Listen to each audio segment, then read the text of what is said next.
Are you trying to manifest more money? Great. But before we go any deeper, let's just do a quick gut check. No overthinking, rapid fire. Money makes people. Money leads to. Growing up, my parents believed that money. I think money is. Now pause. Look at your answers. Were they mostly empowering or secretly negative? That's the real reason why you may not be manifesting what you say you want. Because manifesting does not come from what you say, it comes from what you believe. And beliefs, they don't just live in your mind, they also live in your body. In that flinch when the bill shows up, or the tightness that you feel when somebody else wins big. That's why you can visualize all you want.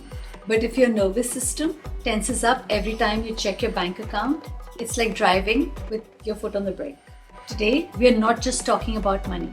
We are releasing those inner brakes, rewiring how you think, feel, and act around money so that abundance doesn't just become possible, it becomes inevitable.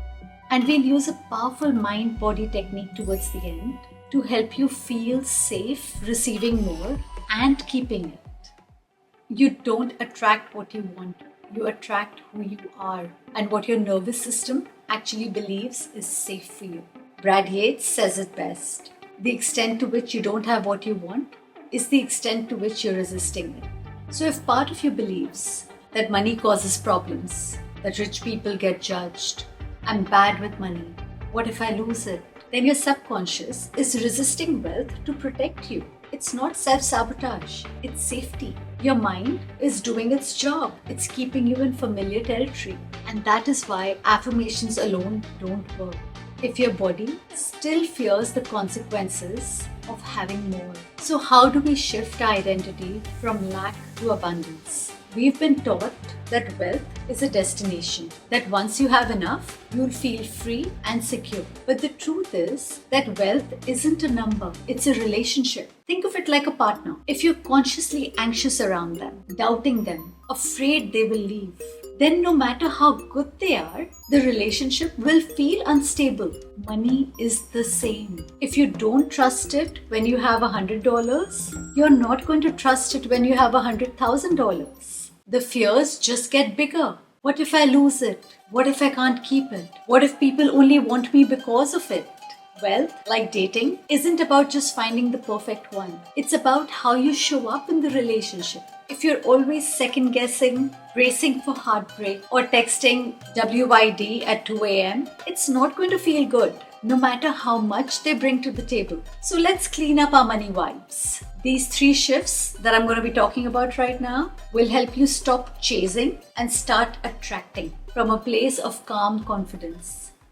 Shift 1. Practice micro luxuries. Wealth isn't just income, it's energy. Start normalizing the feeling of abundance in your senses, in your habits, your identity. Light the good candle. Sip on your coffee as though you're in Paris. Dress like you respect yourself, even if no one's watching. Neuroscience shows that pairing emotions with sensory rituals rewires emotional memory, which means that your body starts believing that it's safe to receive, even before there is any change in your bank account. Back when I was in New York City taking care of my twins full time, I started playing with this idea. I'd get up early, shower, put on makeup, get dressed for the day, like I was headed somewhere important. After dropping the kids off, I would walk back home through Fifth Avenue. Everyone around me looked as though they were heading to run the city, and so did I. Except that my day was about cleaning up, washing dishes, negotiating snacks, and screen time. But I didn't feel small. I felt valuable, put together, like I was showing up for something priceless.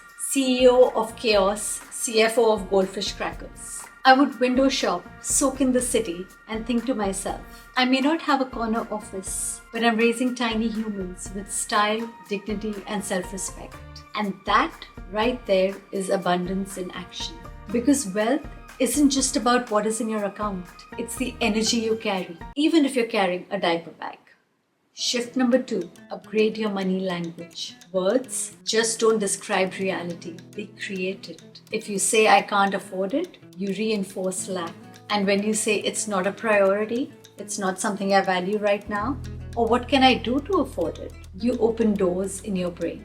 There's a reason they call it spelling, because your words cast spells. So the way you talk about money actually changes the way your brain feels about money. Let's say your kids want a Disney level vacation, but your wallet says backyard. Instead of we can't afford it, try saying, let's create a summer they'll never forget. Our way.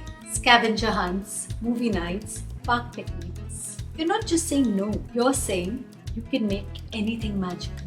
This is how you shift from stuck to creative, from powerless to empowered. And that, more than money, is what abundance is made of.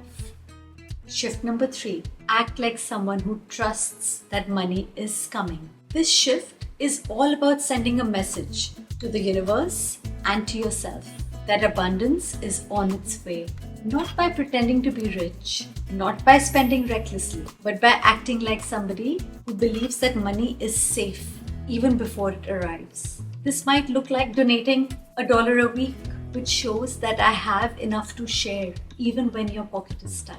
It's about saving with joy instead of fear, where it shows that you trust your future. It's about tipping generously, knowing that there is more where that came from, and paying your bills with gratitude because you're thankful for the fact that you're provided for.